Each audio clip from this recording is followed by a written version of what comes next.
विद्या की देवी माँ सरस्वती के चरणों में चरण वंदना। आज मैं क्लास +2 का part second chapter number 1 accounting for share capital के मल्टीपल चॉइस क्वेश्चन जो है आपको कराऊंगा, जो एग्जामिनेशन पॉइंट ऑफ से बड़े इंपॉर्टेंट हैं। तो हमारा फर्स्ट क्वेश्चन है, which capital is not include under the head share capital. Issued capital भी इंक्लूड की जाती है, एथराइज भी की जाती है, सब्सक्राइब भी की जाती है, रिजर्व कैपिटल इंक्लूड नहीं की जाती है। तो issued capital, authorise, issued, subscribe, called up and paid up capital, ये 5 टाइप की जो कैपिटल है वो इंक्लूड की जाती है शेयर कैपिटल हेड के अंदर। रिजर्व कैपिटल को शामिल नहीं किया जाता। Share holder receive, share holder को जो रिसीव होता है जब शेयर होल्डर किसी कंपनी में, कोई भी कंपनी का में कोई व्यक्ति पैसा लगाता है तो उसके बदले में जिसको रिसीव होता है उसको आप डिविडेंड की संज्ञा देते हैं, that is called dividend. Share holder receive dividend. The 90% of the minimum subscription is related to which share capital। तो 90% जो है वो मिनिमम सब्सक्रिप्शन आनी चाहिए शेयर कैपिटल की, उसका रिलेशन होता है इशूड कैपिटल का। इशूड कैपिटल का कम से कम 90% हिस्सा जो है वो आना चाहिए जब आप जनता को शेयर अलॉट करते हैं। उसके बाद है, as per the table F maximum rate of interest in calls in advance. तो कॉल्स इन एडवांस पर जो मैक्सिमम रेट ऑफ इंटरेस्ट है according to company amendment act 2013 के अनुसार जो है आप देते हैं 12%, और कॉल्स इन एरियर पर जो इंटरेस्ट लेते हैं वो लेते हैं 10%। तो इस बात का ध्यान रखें, that is according to table F maximum rate of interest in calls in advance is 12%। The share issue expenses will be written off first from the which account. तो ये बोलते हैं कि शेयर इशू एक्सपेंसेस को उसको सबसे पहले right of किया जाता है सिक्योरिटी प्रीमियम रिजर्व से, और अगर सिक्योरिटी प्रीमियम रिजर्व का पैसा कम पड़े तो आप statement of profit loss account से करते हैं। तो जो सिक्योरिटी प्रीमियम रिजर्व जो है वो राइट ऑफ किया जाता है, शेयर इशू एक्सपेंसेस जो है राइट ऑफ किया जाता है सिक्योरिटी प्रीमियम रिजर्व से। Share allotment account, share allotment account is a personal account. Share application account is also personal account. Share first call account is also personal account. Second call account is also personal account. तो share allotment account is a personal account. उसके बाद है, the authorise capital of the company is divided into 2000 share of ₹100 each. The company has 1000 shares company has issued 1000 shares to the public and receive application of 1200 receive the amount of issued capital is 1 lakh. तो issued capital जितनी आपने जनता को issue की उसको आप 100 से multiply करेंगे तो 1 लाख जो है वो आएगा issued capital। उसके बाद है next question, a company bought a generator set of rupees 2,50,000 which was paid at a 10% discount, 10% discount। The company paid 75,000 in cash. The remaining due amount shares of ₹100 each issued to the seller. How many shares are issued to the sellers? तो इस बात का ध्यान रखें, अगर आप 2,50,000 में से 10% घटा दें तो आपके पास आएगा जी 2,25,000। उसमें से 75,000 घटा दें तो नंबर ऑफ शेयर्स जो है वो आपके आएंगे, जो अमाउंट आएगा वो 1,50,000 आएगा। उसको 100 से डिवाइड करेंगे तो ऑटोमेटिकली जो है आप 1,500 शेयर जो है इशू करेंगे। Equity share holder of the company, equity share holder of the company is called owner of the company. तो एक बात का ध्यान रखें, equity share holder are the owner of the company. Next question है, the total amount of liability side include, the total amount of liability side includes authorized, issued, subscribed and called up capital। तो जो आपका आता है वो आता है subscribe capital. The total amount of liability side जो शेयर कैपिटल हेड के अंदर दिखाया जाता है उसको दिखाते हैं सब्सक्राइब कैपिटल। उसके बाद है, right share are issue to. तो right share are issue to existing share holder. ध्यान रखिए इस बात का, जो राइट शेयर आर इशू किए जाते हैं वो एग्जिस्टिंग शेयर होल्डर को किए जाते हैं, ना कि प्रोमोटर को, ना कन्वर्टेबल डिवेंचर्स को, जबकि इसका जो राइट आंसर है वो एग्जिस्टिंग शेयर होल्डर। उसके बाद है, company bought a building worth ₹2 lakh which was paid in equity share of ₹100 each. Issued shares was made 20% premium. तो how many shares are issue to the sellers. तो sellers को जो amount issue किया जाएगा उसकी वैल्यू होगी amount wait to sellers divide by par value plus premium. तो आप सभी जानते हैं इसका जो वैल्यू आएगी वो आएगी 16,000 शेयर्स, 16,000 शेयर्स, अर्थात 20 लाख को आप डिवाइड करेंगे 125 से तो आपके पास आएगा 16,000 शेयर्स। उसके बाद है next question, a company issued 10,000 shares of ₹10 each. दो shares were to be paid to at the time of application, 2 on application, 3 on first call and 3 on final call. Last call has been made. A paid only the application and allotment money on 200 shares, whereas B did not pay last call on 300 shares. तो call senior पे total amount कितना आएगा? तो इस बात का ध्यान रखें कि जो आपको एप्लीकेशन का पैसा आया वो आया जी, जो आपको 200 शेयर्स का आया वो एप्लीकेशन और अलॉटमेंट का आया था, तो 2 और 3 5 रुपये आया, तो इसका मतलब नहीं आया 3 and the final call 3 on final first 9 rupees. तो इसको आप मल्टीप्लाई करेंगे automatically eight the time of application 2 eight the time of application 2 on allotment. इसका मतलब है कि 4 रुपये आए तो 6 रुपये नहीं आए, तो 1200 रुपये ये हो गए जी। और फाइनल कॉल के बी जो है उसने नहीं दिए 300 शेयर के फाइनल कॉल के पैसे, तो 300 शेयर का 3 रुपये के हिसाब से 900, तो टोटल पैसा जो आपको कॉल सीनियर जाएगा वो आएगा 2100, जिसमें आप सभी जानते हैं कि जो आपको पैसा नहीं आया था वो 200 शेयर का 6 रुपये के हिसाब से 1200 रुपये नहीं आए थे, और इसी प्रकार से 300 शेयर्स का 3 रुपीज़ के हिसाब से 900 रुपये नहीं आए थे, तो इसका मतलब टोटल नहीं आया 2100। तो राइट आंसर है 2100। Dividend for share holder is tax free. ध्यान रखिए इस बात का, dividend pay to share holder is tax free amount. तो इस बात का ध्यान रखिए कि जो डिविडेंड आप पे करते हैं शेयर होल्डर को वो टैक्स फ्री अमाउंट होता है। उसके बाद है when share are issued to promoters then which account is debited. जब शेयर जो इशू किए जाते हैं प्रोमोटर को तो उसको आप डेबिट करते हैं इनकॉर्पोरेशन कॉस्ट को इस कंडीशन में डेबिट किया जाता है। उसके बाद नेक्स्ट क्वेश्चन है आपका, वो है जी आपका due to non payment of final call of 2 रुपये per shares has forfeited 1000 shares of ₹10 each. Afterward, these shares had been reissued 6 per shares. तो नॉन पेमेंट जो है इसका मतलब है पेमेंट जो आपको आई 8000 की आई और जो रीइशू किया आपने वो 4 रुपये डिस्काउंट में किए, तो इसका मतलब है कि जो टोटल आपका 4000 डिस्काउंट हुआ तो 8000 माइनस 4000, 8000 आपको प्रॉफिट हुआ और 4000 आपको लॉस हुआ ड्यू टू रीइशू। तो इसका मतलब है जो कैपिटल रिजर्व में ट्रांसफर होगा वो हो जाएगा जी आपका 4000। तो इस बात का ध्यान रखें, तो अमाउंट जाएगा कैपिटल रिजर्व में।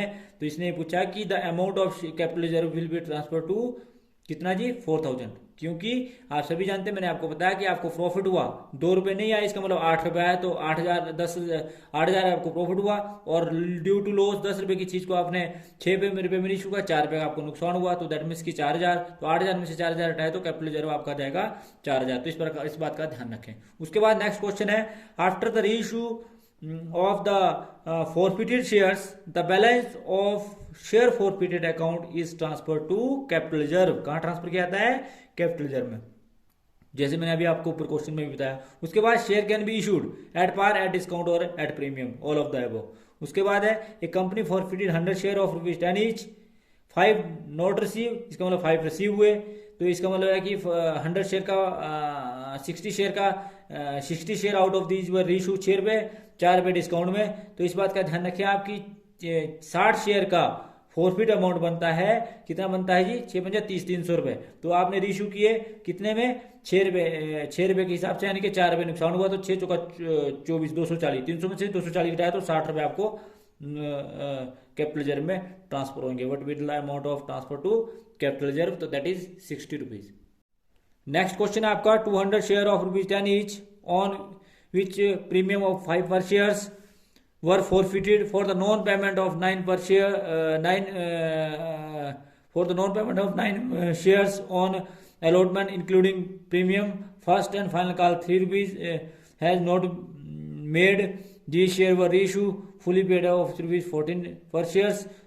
तो व्हाट विल द, तो ये आपने इशू भी प्रीमियम पे किए थे और रीइशू भी आप प्रीमियम पे किए थे, तो जितना आपको प्रॉफिट हुआ वो टोटल का टोटल पैसा जो आप सभी जानते हैं वो कहाँ जाएगा जी, कहाँ जाएगा आपका कैपिटल रिजर्व में ट्रांसफर जाएगा 600 रुपये। उसके बाद है what is the company features out of the followings. तो इसमें कंपनी के फीचर्स क्या है, सेपरेट लीगल एंटिटी भी है, लिमिटेड लाइबिलिटी भी है, परमानेंट लाइफ भी है, तो इसका मतलब है ऑल ऑफ द है, वो इसका राइट आंसर है। Which type of privilege is available for to preference share holders. तो प्रेफरेंस शेयर होल्डर्स को दो प्रेफरेंशियल राइट हैं, एक तो क्या है जी कि टू ऑब्टेन डिविडेंड एंड अगर कंपनी जो है समाप्त होती है तो कैपिटल पर भी वापसी। तो बी इसका राइट आंसर है टू ऑब्टेनिंग डिविडेंड। इनको डिविडेंड में प्रायोरिटी दी जाती है और अगर कंपनी का समापन हो तो समापन में भी इनकी पूंजी को इक्विटी शेयर होल्डर से पहले इनकी पूंजी वापस की जाती है। उसके बाद है at what time the amount of security premium reserve can B obtained. तो इसका ध्यान रखें इस बात का, any time, eight the time of application के साथ भी सिक्योरिटी प्रीमियम रिजर्व मंगा सकते हैं, eight the time of calls के साथ भी, eight the time of allotment भी। तो with any of the above right answer है। उसके बाद है the amount of security premium reserve can be used. तो ये आप सभी जानते हैं ये यूज किया आता है, वो क्या आता है, यूज किया जाता है प्रिलिमिनरी एक्सपेंसेस को रिटर्न ऑफ करने के लिए, यूज किया जाता है शेयर इशू डिस्काउंट को राइट ऑफ करने के लिए, बोनस शेयर इशू करने के लिए। तो इसका यूज नहीं करते आप ट्रांसफर टू जनरल रिजर्व। तो यही पूछा आपसे कि सिक्योरिटी प्रीमियम रिजर्व का प्रयोग कहीं नहीं करते हैं आप, तो transfer to general reserve, general reserve में हम इसको ट्रांसफर नहीं करते हैं। उसके बाद है liability of every share holder is limited to the value of he share allotted shares, face value के बराबर। इस बात का ध्यान रखें कि लाइबिलिटी जो शेयर होल्डर्स की होती है वो लिमिटेड होती है, उनकी फेस वैल्यू के बराबर होती है, कि शेयर के फेस वैल्यू के बराबर ही होती है। इस बात का आप विशेष ध्यान रखें कि जो लाइबिलिटी है वो उसकी फेस वैल्यू के बराबर होती है। उसके बाद है where is the amount of authorise capital of a company mention. तो एथोराइज ऑफ कैपिटल जो है वो क्या आता है मेमोरेंडम ऑफ एसोसिएशन में। ध्यान रखिए इस बात का, authorise capital of the firm is mention in the memorandum of association. उसके बाद है the amount of security premium reserve can be utilise. Security premium reserve का प्रयोग किया जाता है to write off preliminary expenses. इसमें जो राइट आंसर है वो है to write off preliminary expenses, payment of dividend के लिए नहीं, पे टैक्स के लिए नहीं, compensate of loss of business के लिए नहीं, तो राइट ऑफ प्रिलिमिनरी एक्सपेंसेस। उसके बाद है we share holder have right to receive unpaid dividend from the futures profit. तो ये बोलते हैं कि जो अनपेड अगर आपने डिविडेंड नहीं किया तो इस बात का ध्यान रखिए केवल मात्र क्यूमुलेटिव प्रेफरेंस शेयर होल्डर्स को ही, यदि किसी वर्ष कंपनी को लाभ ना हो तो उनका अगर हमने क्यूमुलेटिव प्रेफरेंस शेयर इशू किए हैं तो अगर जिस वर्ष कंपनी को लाभ नहीं है तो उनका जो डिविडेंड है वो इकट्ठा होता रहता है, और जिस वर्ष अगले वर्ष जैसे ही लाभ हो तो पहले क्यूमुलेटिव प्रेफरेंस शेयर होल्डर्स को जो है जो उनका अनपेड डिविडेंड अमाउंट है उसको फ्रॉम द फ्यूचर प्रॉफिट्स में से दिया जाता है। उसके बाद है question 29, which types of preference shares capital R paid after the definite period. तो ये होते हैं रिडीमेबल प्रेफरेंस शेयर्स। कौन से होते हैं? Redeemable preference shares. Redeemable preference shares को आप आफ्टर पीरियड ऑफ टाइम जो है वो रिडीम कर देते हैं। उसके बाद है under which section Indian company act 2013 company can issue their share at premium. तो इस बात का ध्यान रखें, कंपनी एक्ट 2013 सेक्शन 52 सबसेक्शन 2 के अनुसार जो है शेयरों को एट प्रीमियम इशू किया जाता है। अच्छा, which type of capital can only be called at the time of closure of the company. तो इसलिए सिर्फ रिजर्व कैपिटल, क्योंकि रिजर्व कैपिटल एक प्रकार की ऐसी कैपिटल होती है जो केवल मात्र कंपनी के समापन की दशा के अतिरिक्त अन्य किसी भी दशा में नहीं मंगवाई जाती, उसे आप बोलते हैं रिजर्व कैपिटल। नेक्स्ट क्वेश्चन आपका, with in how many days issuance of the prospectus allotment work should be completed. तो इस बात का ध्यान रखें कि प्रोस्पेक्टस इशू करने के 120 दिन के अंदर अंदर आपको जो है अलॉटमेंट करनी पड़ेगी। आप 120 दिन तक इंतजार करेंगे और अगर 120 दिन तक मिनिमम सब्सक्रिप्शन की कंडीशन पूरी आती है तो आप शेयरों को 120 दिन के अंदर अंदर अलॉट करेंगे। उसके बाद है premium on issue of share is, premium on issue of share is capital gain. ध्यान रखें इस बात का, premium on issue of share is a capital gain. उसके बाद है a company is registered with ही शेयर कैपिटल। तो जो कैपिटल कंपनी जो रजिस्टर्ड होती है विद शेयर कैपिटल, उस कैपिटल को बोलते हैं रजिस्टर्ड कैपिटल, एथोराइज्ड कैपिटल या नॉमिनल कैपिटल। 3 नाम दिए जाते हैं उस कैपिटल को, उसे एथोराइज्ड कैपिटल, रजिस्टर्ड कैपिटल या नॉमिनल कैपिटल की संज्ञा भी देते हैं। A person who contribute to company's capital is known as share holder. जो व्यक्ति कंपनी में पैसा लगाता है, कंट्रीब्यूट करता है, उस व्यक्ति को आप शेयर होल्डर बोलते हैं। Share application is the nature of personal account. मैंने आपको बताया था कि शेयर एप्लीकेशन मनी हो, अलॉटमेंट अकाउंट हो, शेयर अलॉटमेंट अकाउंट हो, शेयर फर्स्ट कॉल अकाउंट हो, शेयर सेकंड कॉल हो, शेयर फाइनल कॉल अकाउंट हो, सबको पर्सनल अकाउंट बोलते हैं। In case of over subscription share are issued in proportion their allotment, in proportion their allotment, in proportionate their allotment. अगर subscription की condition में आप शेयरों को एज पर देयर प्रोपोर्शनेट जो है इशू करते हैं, ध्यान रखना इस बात का, प्रो राटा अलॉटमेंट की जाती है। उसके बाद है once a company issued at once a company issued its share capital, afterward if it again issue its share capital and existing shareholder have right to purchase these shares, then these share are called, उन शेयरों को क्या बोलते हैं, right share. ध्यान रखें इस बात का, उन शेयरों को राइट शेयर बोलते हैं। जो शेयर एग्जिस्टिंग शेयर होल्डर्स को निर्गमित किए जाते हैं उन्हें आप राइट शेयर की संज्ञा देते हैं। उसके बाद है if share are issued for consideration other than cash then which account will be debited. तो ये किया जाता है उसमें वेंडर अकाउंट को। जब भी आप किसी को issue of share consideration other than cash करते हैं तो किसको करते हैं, वेंडर को। तो वेंडर को इस कंडीशन में डेबिट किया जाता है। अगर आप किसी से बहुमूल्य संपत्ति खरीदते हैं और उसके बदले में देने के लिए आपके पास पैसा नहीं है तो उसके बदले में जब आप उनको शेयर देते हैं तो उस कंडीशन में वेंडर को डेबिट किया जाता है। Which account will be debited to issue shares to promoter of the company in return their services, जिसको आप इसको बोलते हैं incorporation cost account. Incorporation account cost account को डेबिट किया जाता है जब आप प्रमोटर को शेयर इशू करते हैं for their services other than cash. तो इसको कंडीशन में आप क्या करते हैं, इनकॉर्पोरेशन कॉस्ट अकाउंट को डेबिट किया जाता है। The person who start company is called the name of promoter. जो कंपनी को स्टार्ट करने में कंपनी की सहायता करते हैं उन व्यक्तियों को बोलते हैं promoter. Right share are issue to existing share holders. तो मैंने अभी भी बताया, आपको बार बार बता रहा हूं कि right share are issue to existing share holders.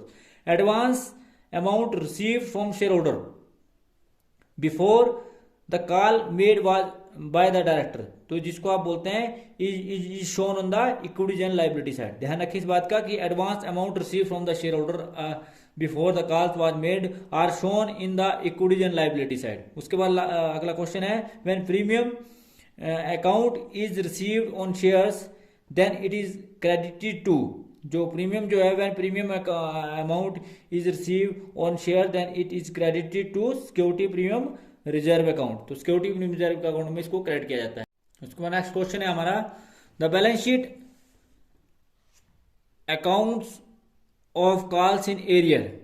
The balance sheet amount of calls in arrears जो है वो शो किया जाता है is deduct from the share capital. Is deduct from the share capital जो है कॉल्स इन एरियर को deduct किया जाता है शेयर कैपिटल से। In balance sheet amount of calls in advance is shown in the equities and liability side. अभी भी बताया था आपको कि जो बैलेंस शीट में amount of calls in advance है उसको शो किया जाता है इक्विटीज एंड लायबिलिटी साइड।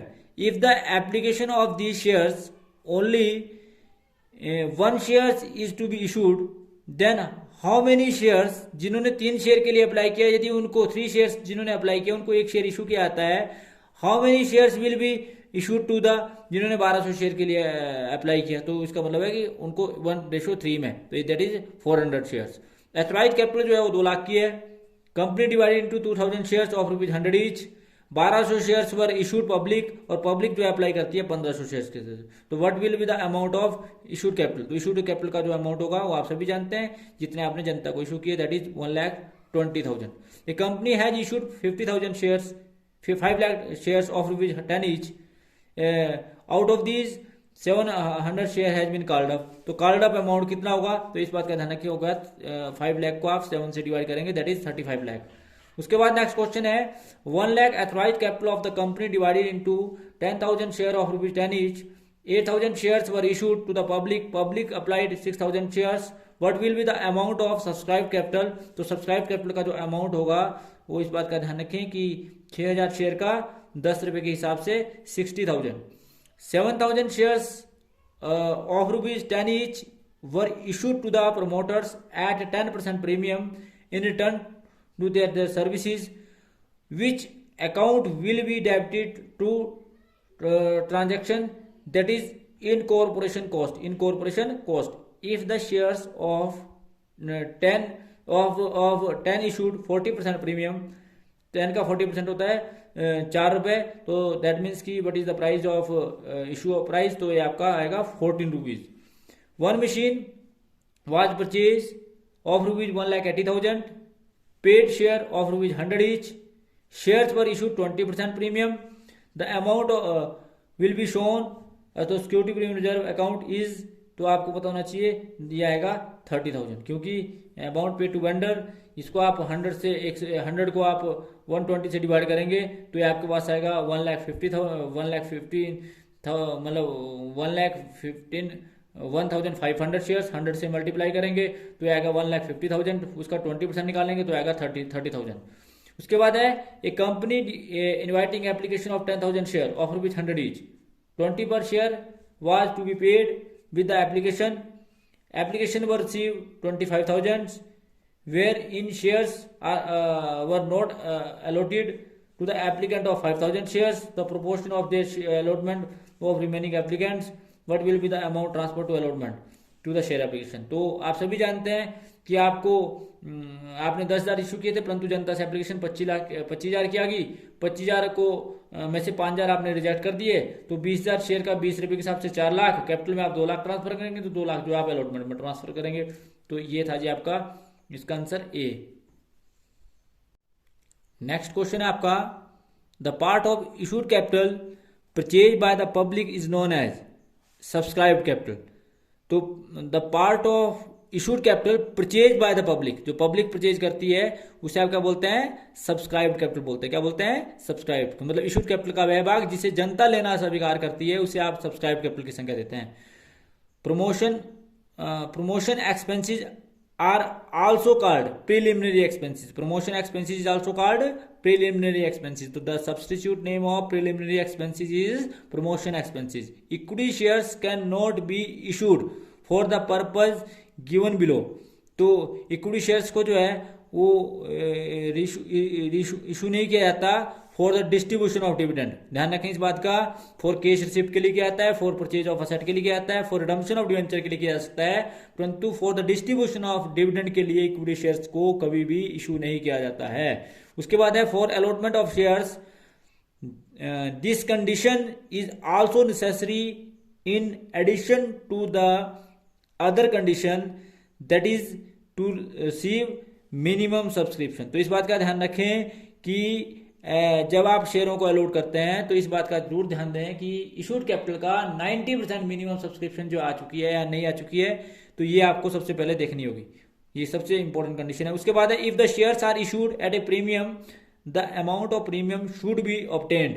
तो should be obtained any of them, मतलब विद एप्लीकेशन भी मंगा सकते हैं, अलॉटमेंट भी, फर्स्ट कॉल भी, सेकंड कॉल भी और फाइनल कॉल भी। तो एनी ऑफ द एबो जो इसका राइट आंसर है। Pro rata allotment of share is made in over subscription. अगर और सब्सक्रिप्शन हो तो उस कंडीशन में, अंडर सब्सक्रिप्शन में या फुल सब्सक्रिप्शन में तो इसका कोई मतलब ही नहीं है। तो और सब्सक्रिप्शन कंडीशन में जो है प्रोवाटा अलॉटमेंट की जाती है। Share holder of a company is the owner of the company. तो शेयर होल्डर जो है वो कंपनी के ओनर होते हैं। Fully paid up bonus share are issue to equity share holder. ध्यान रखें इस बात का, fully paid up bonus share are issue to equity share holder only.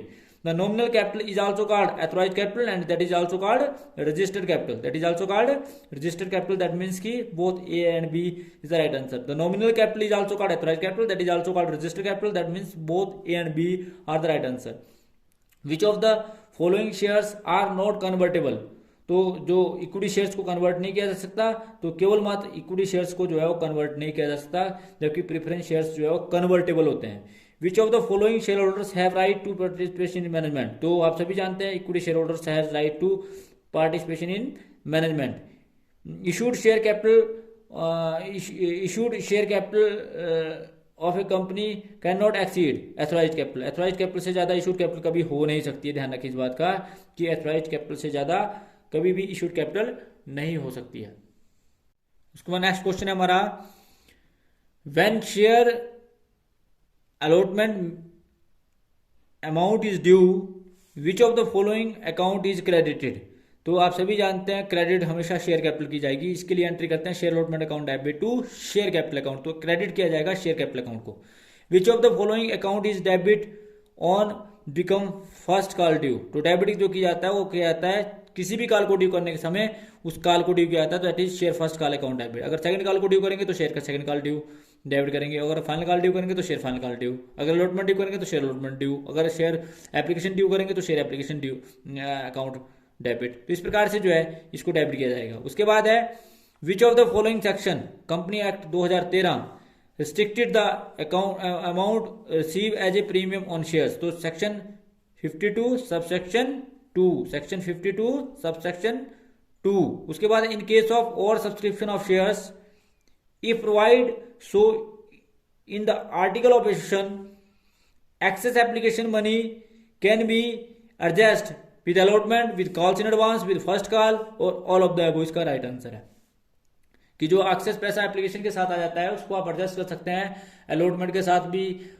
First call के साथ भी, सेकंड कॉल के साथ भी, फाइनल कॉल के साथ भी. तो इस प्रकार से उसको एडजस्ट किया जा सकता है. In which of the following conditions all applicants of shares are always accepted. तो अंडर सब्सक्रिप्शन की कंडीशन में हमें सारे के सारे एक्सेप्ट करने पड़ते ही हैं क्योंकि वहां जितना हमने जनता को इशू किया उससे जनता ने उससे कम के लिए अप्लाई किया. Dividend are usually paid on, dividend are usually paid on paid up capital. ध्यान रखें इस बात का, पेड अप कैपिटल पर ही डिविडेंड पेड किया जाता है. उसके बाद है विच of the following documents describe specifically about the terms and condition of the issue of shares. तो ये प्रोस्पेक्टस जो है कंपनी की टर्म्स एंड कंडीशन में, प्रोस्पेक्टस में पूरा क्लियरली बता दिया जाता है कि ये कंपनी की टर्म्स एंड कंडीशन है. When a company issued fully paid up shares to promoters for their services the general entry will be. तो जनरल एंट्री की जाती है incorporation cost account debit to share capital, incorporation cost account debit to share capital. उसके बाद है next question, an issue of shares which is not a public issue but an offer to the selected group of person is called. इस बात का ध्यान रखिए, that is private placement of shares. तो private placement of shares means an issue of shares which is not a public issue but an offer to selected group of person is called private placement of shares. So thanks for watching the video. Please like, comment and subscribe my channel and press bell icon for next notification. Thank you.